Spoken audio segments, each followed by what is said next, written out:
Picture this. You're 32, maybe 35 years old. You've got a decent job, decent paycheck. You're not rich, but you're not struggling either. And every single month, you do something that feels responsible. You sit down, maybe with your coffee, and you transfer $300 to your savings account. $300. It feels good. Disciplined. Like you're taking control. But here's what almost nobody realizes. That $300 might be the most expensive decision you make all month.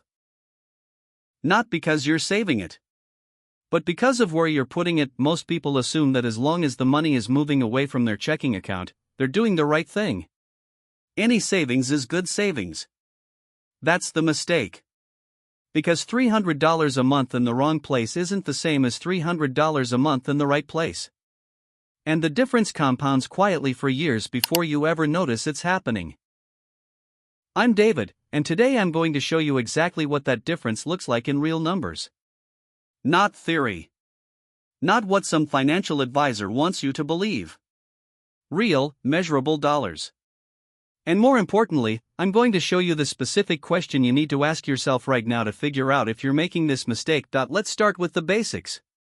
Where does most people's $300 go? They put it in a high-yield savings account. And I want to be clear. A high-yield savings account isn't bad. It's not wrong. But it's not a one-size-fits-all answer, and pretending it is costs you more money than you think. Right now, in early 2025, the best high-yield savings accounts are paying around 4 to 4.5% per year. That sounds decent. But let's actually do the math. If you deposit $300 a month into that account at 4.5% annual return, after 20 years, you have roughly $102,000. Sounds good, right? You put in $72,000 of your own money, and it grew to $102,000. That's $30,000 in free growth. Now, let's take that same $300 a month and put it into an index fund, specifically an S&P 500 index fund. Historically, the S&P 500 has returned around 10% per year over long periods. Not every year. Some years it's up 25%. Some years it's down 15%. But on average, over 20 years, 10% is a reasonable expectation. Same $300 a month. Same 20 years. Same $72,000 of your money going in. But this time, you end up with roughly $227,000. That's not a small difference. That's $125,000 more. For making exactly the same deposit. The only variable is where the money was sitting. Now, I know what some of you are already thinking. But David, the stock market is risky. It goes down. I could lose money. And that's true. The market does go down. Sometimes it drops 20, 30, even 40% in short periods. But here's the part that changes everything. If you're not going to touch this money for 20 years, that drop isn't a disaster. It's literally the market on sale. Think about it this way. If your favorite grocery store put everything on sale at 30% off, would you stop buying? Or would you buy more? Most people would buy more. But when the stock market drops, when everything is on sale, most people panic and sell. They do the exact opposite of what makes sense. But here's where this gets really important. The $300 monthly mistake isn't about choosing between savings accounts and index funds. It's much more specific than that. It's about where you put money based on when you're going to need it. And almost nobody thinks about it that way. Let me break this down. There are 3 buckets of money in your life. Bucket 1 is money you need within the next 3 to 6 months. Your emergency fund. Money for rent, for a car repair, for something unexpected. That money should absolutely be in a high-yield savings account. No exceptions. It needs to be safe, accessible, and not at risk of dropping in value right when you need it. Bucket 2 is money you'll need in 3 to 5 years. Maybe you're saving for a wedding, a house down payment, a sabbatical. Money with a specific deadline and a specific purpose. That money should probably be in a mix. Maybe some in high-yield savings, maybe some in bonds, maybe some in conservative investments. But pure stock market index funds? Probably not. The timeline is too short. Bucket 3 is money you won't touch for 10, 20, 30 years. That's your retirement money. That's the money you're investing for the future version of you that doesn't exist yet. And if you're putting bucket 3 money into a high-yield savings account earning 4.5% when it could be earning 10%, you're making the $300 mistake. Here's the problem. Most people don't sort their money into buckets. They just save money in one place and hope it all works out. So when they have $300 to set aside, they don't ask, when will I need this?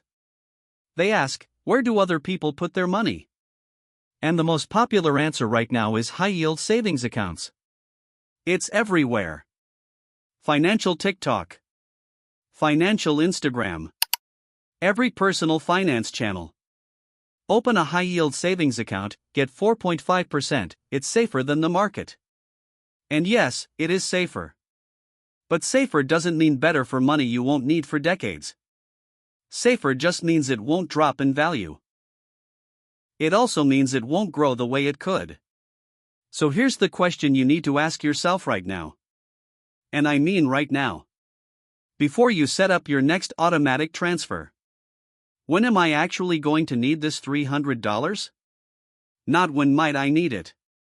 Not when would I like to have the option to use it. When will I actually pull this money out and spend it? If the answer is within the next 5 years, a high-yield savings account might be the right choice.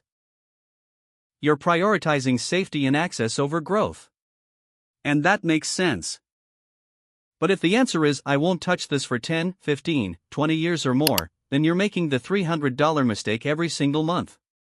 You're choosing guaranteed low growth over probable high growth. And that choice has a real cost. Let me put it another way. Imagine you're in two different scenarios. In scenario 1, you retire at 62 with $102,000 extra from 20 years of $300 monthly deposits. In scenario 2, you retire at 62 with $227,000 from that same $300 a month. The difference is $125,000.